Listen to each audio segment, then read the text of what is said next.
Bienvenidos a un nuevo análisis a fondo. La verdad estoy muy emocionada porque hoy tenemos un viaje verdaderamente fascinante hacia una de las épocas más glamorosas, celebradas y súper estudiadas de nuestra cultura. La época de oro del cine mexicano, ni más ni menos. Exactamente. Pero, y aquí está el giro que hace este tema tan especial, no vamos a hablar de las megaestrellas de siempre. O sea, no vamos a mencionar las grandes haciendas de Jorge Negrete ni los desplantes de María Félix. Claro, los nombres que aparecían en letras gigantes y luminosas en las marquesinas de los cines se quedan hoy a un lado. Totalmente. Hoy vamos a poner el reflector sobre los pilares invisibles. Esos rostros de reparto que, fíjate, todo el mundo ha visto, que cualquier amante del cine reconoce de inmediato, pero cuyos nombres a menudo escapan a la memoria colectiva. Y es una perspectiva fundamental, porque estamos hablando de las figuras que verdaderamente sostenían la estructura dramática de las películas, escena tras escena. Eran, digamos, los muros de carga de la industria cinematográfica. Sí. Sin ellos, el carisma de los protagonistas simplemente no habría tenido un soporte sobre el cual brillar. Exacto. Y para lograr este nivel de detalle, nos estamos basando en un material de origen sumamente revelador. Es una transcripción fascinante del canal Biografías y Anécdotas titulada Los actores olvidados de la época de oro que sostuvieron el cine mexicano. Un título bastante descriptivo y muy justo, por cierto. Sí, muy acertado. Nuestra misión hoy es descubrir quiénes eran estos talentos de soporte, tanto extranjeros como locales. Queremos entender cómo sus historias personales, que en muchos casos son, de verdad, verdaderas odiseas marcadas por la tragedia y la reinvención, terminaron moldeando la época más gloriosa de la cinematografía en México. Así que, a ver, vamos a desempacar esto.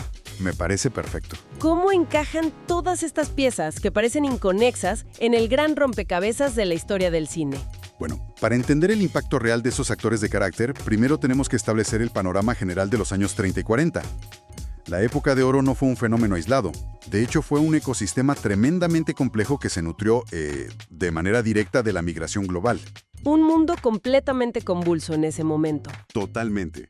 Hablamos de la Guerra Civil Española y de la Segunda Guerra Mundial, conflictos masivos que desplazaron a millones de personas.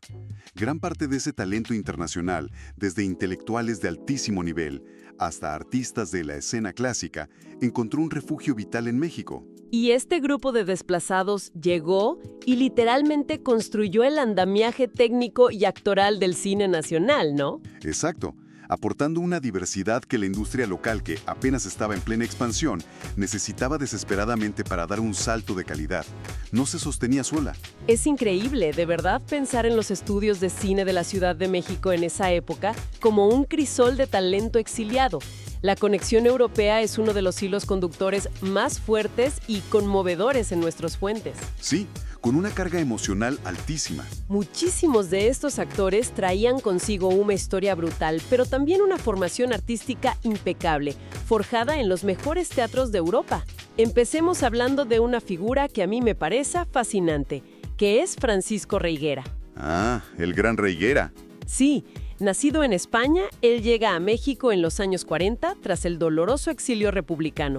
La fuente describe su rostro de una manera muy particular, casi pictórica. Era delgado, sumamente anguloso, con una expresividad profunda que parecía cargar con todo el peso de su historia. Una presencia que llenaba la pantalla de inmediato. Y hay un detalle absolutamente increíble sobre él que menciona el material. Su fisonomía era tan, pero tan particular que terminó interpretando a Don Quijote en el proyecto inacabado del mismísimo Orson Welles. Un rostro que no solo pareciera sacado de un grabado del siglo XVII, sino que transmitiera esa mezcla de locura, nobleza y melancolía que define al Quijote. Claro, no cualquiera da ese perfil. Exacto. Reiguera no necesitaba actuar la melancolía del caballero andante. Como exiliado que había perdido su patria, literal la llevaba impresa en la mirada. Es una observación bellísima.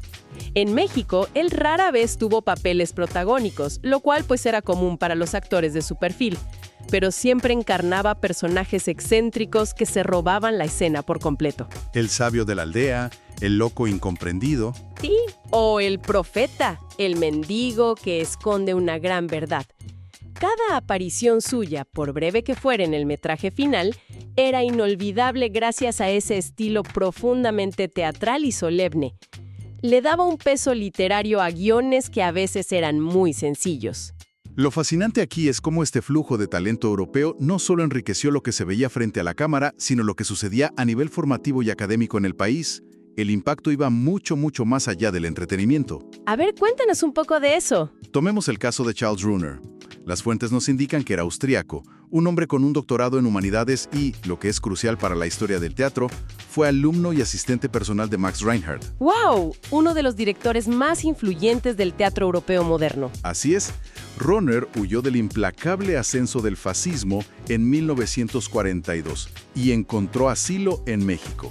Ahora, su gran aportación no fue solamente pararse frente a una cámara. Él se sumó a la Escuela de Arte Teatral del Instituto Nacional de Bellas Artes como docente. Y las fuentes mencionan que introdujo metodologías súper específicas, ¿cierto?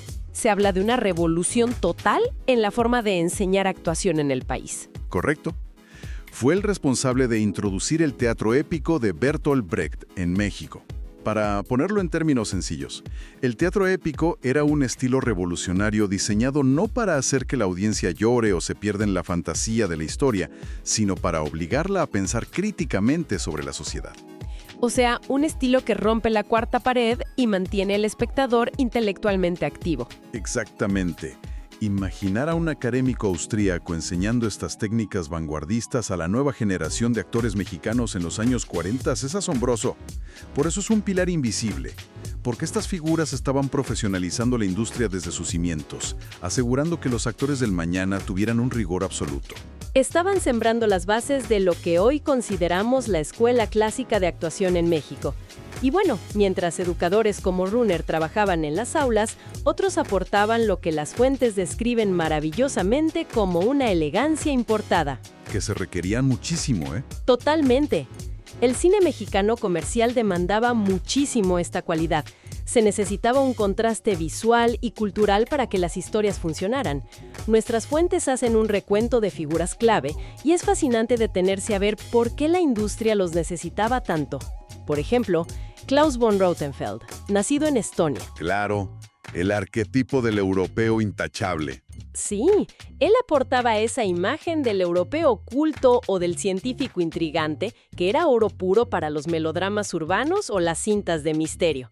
Luego tenemos a Guillermo Kramer, de Alemania, que encajaba a la perfección en el cine épico y religioso. Interpretando a comandantes o aristócratas con una naturalidad que asustaba. Sí. Y luego están los españoles. Uy, sí, una pieza clave. El éxito de perfiles como los de Rautenfeld o Kramer responde a una mecánica básica de la narrativa de la época. A ver, el cine mexicano estaba muy ocupado creando y consolidando a sus propios héroes nacionales. Pensemos en el charro noble, en el héroe de barrio o en el indígena dignificado. Ajá. Para que el heroísmo de estos personajes brillara y se sintiera auténtico, necesitaban un contrapeso narrativo que representara lo ajeno, lo elitista o la autoridad opresiva. Claro, el charro justiciero necesita un hacendado refinado y arrogante con quien pelear. Si no, no hay película. Exacto, no hay conflicto. Y ahí es donde la aportación española fue sencillamente masiva.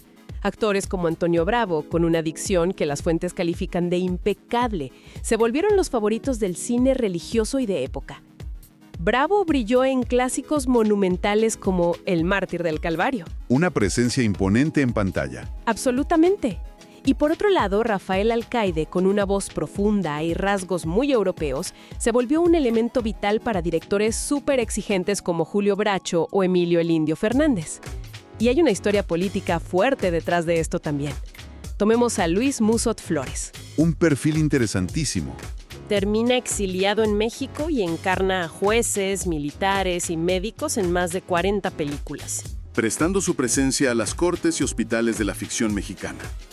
Y esto plantea una pregunta importante sobre la asimilación cultural. Estos inmigrantes, con sus acentos distintivos, sus facciones europeas y su rigurosa disciplina escénica, llenaron un vacío narrativo que los directores mexicanos no podían cubrir solo con talento local. Le daban otra dimensión a la película. Al integrar a figuras como Musot Flores o Antonio Bravo, las películas adquirieron de inmediato una credibilidad dramática que elevó el estándar general. Ya no eran solo historias locales, ya tenían un barniz cosmopolita. Es verdaderamente poético cómo la tragedia del exilio, la pérdida de una patria, encontró un lienzo tan inesperado donde reconstruirse en los enormes estudios de Churubusco o San Ángel. Definitivamente. Pero bueno, para equilibrar un poco la balanza de nuestras fuentes, no todas las historias de llegar a México estuvieron marcadas por el dolor de la guerra. Algunas son producto de destinos inesperados, de esos giros del azar que parecen sacados, irónicamente, de un guión de cine. Las casualidades de la vida. Sí, y aquí es donde quiero hablar de la fascinante vida de Jerry Beirute. Esta anécdota, de verdad te digo, es de mis favoritas absolutas en la investigación de hoy. Escucha esto. Beirute nació en Costa Rica y era de origen libanés. Ajá. Viaja a México, específicamente a Puebla, con un plan de vida extremadamente claro, tradicional y muy respetable. Él venía a estudiar la carrera de medicina. Un camino seguro, supuestamente. Su futuro estaba trazado, pero un día, casi por casualidad, asiste a una función del Teatro Universitario. Ve la puesta en escena de la obra Cándida, del dramaturgo irlandés Bernard Shaw, y experimenta una epifanía. Le cambió la vida esa noche. Literalmente, la experiencia lo transforma. Deja la carrera de medicina, empaca sus cosas, abandona la seguridad de su plan de vida y se muda a la Ciudad de México para perseguir la actuación. Es un salto al vacío impresionante. Renunciar a la medicina por la actuación en esa época, siendo extranjero, requería una convicción férrea. Y esa misma intensidad que mostró en su decisión de vida es exactamente lo que proyectaba en la pantalla. Totalmente. Es lo que lo llevó a convertirse en uno de los rostros más singulares y perturbadores del cine fantástico y de terror en México. Tenía un físico imponente, un rostro de ángulos muy afilados, una mirada súper penetrante, casi hipnótica, cejas muy marcadas que le daban una expresión de enojo perpetuo y una voz grave inconfundible. El paquete completo para asustar. Sí. Gracias a esta combinación genética y a su talento, pues rápidamente se convirtió en el villano por excelencia. Si una película necesitaba un científico trastornado, un vampiro o un ayudante siniestro que robara tumbas a medianoche, el papel era para Beirute.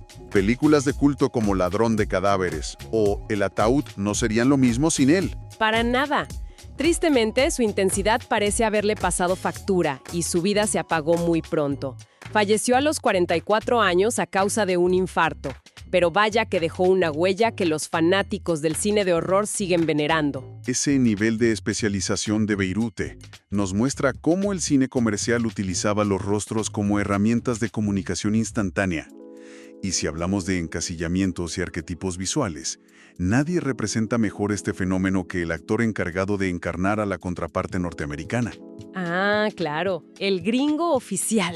Me encanta cómo lo cataloga la fuente. Estamos hablando del indispensable Clifford Carr. Exactamente. Un actor estadounidense, nacido en Connecticut, que llegó a México en la década de los 30. Físicamente, Carr era el anglosajón arquetípico de la época. Alto, rubio, de porte seguro y con un inglés nativo que se mezclaba con un español así como muy masticado. Era la imagen perfecta para lo que la industria buscaba en ese momento. En una época en la que México se estaba modernizando y el cine empezaba a incluir personajes extranjeros en tramas que contrastaban la vida rural con el capitalismo voraz. Sí, Carr se volvió una herramienta indispensable para los guionistas. Era el rostro automático si la historia pedía a un turista ingenuo, un empresario petrolero extranjero intentando comprar tierras o un militar norteamericano. Brilló muchísimo por su carisma. Sí, y su capacidad de no tomarse demasiado en serio en clásicos monumentales como Los Tres García y su secuela, Vuelven los García, en el 47, compartiendo pantalla nada menos que con gigantes como Pedro Infante. Y fíjate que la figura de Carr es vital para entender la taquilla de la época. Representaba la modernidad extranjera, a veces como amenaza cómica y a veces como aliado frente a las tradiciones mexicanas. Un contraste muy necesario. Sí, y contrastando diametralmente con el arquetipo del gringo calculador, la industria también se dio cuenta de que necesitaba representar la exuberancia y el peligro del trópico. Aquí es donde las fuentes nos presentan a Ramón Valarino, un actor cubano que encontró un nicho perfecto en uno de los géneros más peculiares y exitosos de México, el cine de rumberas y cabarets. Para dar un poco de contexto a quienes nos escuchan sobre el cine de rumberas, era una mezcla increíble. Era como el film noir o cine negro estadounidense, pero con un toque caribeño. Una adaptación muy tropical. Historias de mujeres trágicas, gángsteres y números musicales deslumbrantes. Hay que visualizar un poco la atmósfera. Calles oscuras, luces de neón parpadeantes, humo de cigarro, ritmos de música afrocubana llenando el aire y mundos marginales llenos de pasiones prohibidas. En este universo, Valarino era rey. Él interpretaba al galán tropical, ¿no? Sí, al galán tropical, al mafioso seductor o al dueño del cabaret. Compartiendo pantalla y energía con leyendas absolutas del baile y la actuación como Ninón Sevilla y María Antonieta Pons. Su acento, su cadencia al hablar y su presencia física eran esenciales para que ese mundo subterráneo se sintiera vibrante y peligroso. Si conectamos esto con el panorama general de cómo se estructura una industria, nos damos cuenta de una realidad técnica fascinante. El cine, especialmente en su etapa de consolidación masiva, necesitaba atajos narrativos. A ver, explícanos un poco más de eso. Un director tenía tal vez 90 minutos para contar una historia compleja. No había tiempo para desarrollar el origen de cada personaje secundario. Necesitaban que la audiencia identificara en 3 segundos quién era el intruso estadounidense, quién traía el sabor y el peligro de la vida nocturna caribeña o quién era el villano implacable. Y ahí entraban figuras como el temible español Luis Acebes Castañeda. Exacto. Castañeda filmó más de 100 películas siendo el antagonista clásico en los westerns mexicanos y comedias rancheras. Ellos dominaron estos arquetipos, comprendieron la función de sus personajes dentro de la historia y le dieron una profundidad emocional que iba mucho más allá del estereotipo de cartón escrito en las páginas del guión. Literalmente le inyectaron alma a lo que fácilmente podría haber sido una simple caricatura. Eran maestros del tono. Y eso nos lleva al siguiente grupo de actores en nuestras fuentes que, la verdad, merecen un reconocimiento masivo. Hemos hablado de los refugiados europeos, de las elegancias importadas y de los arquetipos culturales muy marcados. Pero falta una pieza. Falta una pieza. Y aquí es donde se pone muy interesante, porque tenemos que hablar de los todoterreno. Los incansables de los estudios. Esos profesionales absolutos que literalmente hacían de todo, que no le tenían miedo a ningún género y que poseían presencias inconfundibles. El ejemplo perfecto en el documento es Croc Alvarado. Nacido también en Costa Rica, llega a México siendo muy joven, pero su entrada al mundo del espectáculo es súper atípica.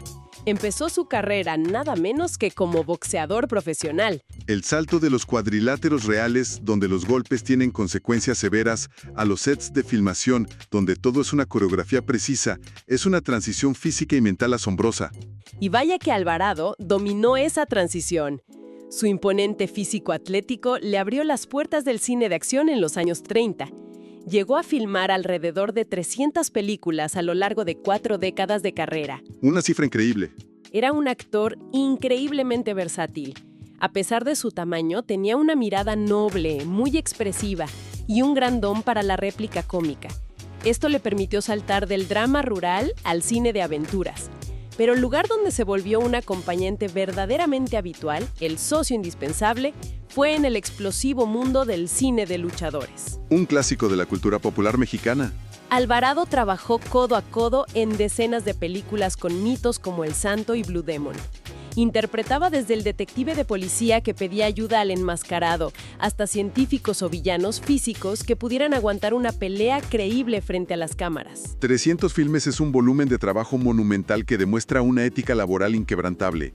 Estos actores de carácter no solo aportaban su físico, a medida que el cine evolucionó hacia producciones más sofisticadas, otra herramienta se volvió crítica: la voz. Fundamental cuando llegó el cine sonoro. Claro, la llegada del sonido exigió una dicción, una modulación y un control que muchos actores del cine silente, o con menos preparación, simplemente no tenían. Ahí es donde entra la maestría de un actor como Carlos Riquelme. Él era mexicano y sus cimientos profesionales estaban en la locución de radio. Una escuela inmejorable para el manejo de la voz. Imaginen el poder de esa herramienta. Una voz clara, profunda, cálida y perfectamente modulada para transmitir confianza. Riquelme ingresa al cine en plena época de oro y rápidamente se convierte en el actor de reparto más sólido para cualquier personaje que requiriera autoridad moral inmediata. Si el guión pedía un doctor comprensivo que diera un diagnóstico trágico, un juez implacable pero justo, o un profesor que sirviera de guía moral, llamaban a Riquelme. Sin dudarlo. Pero su contribución monumental no se limitó a su presencia física.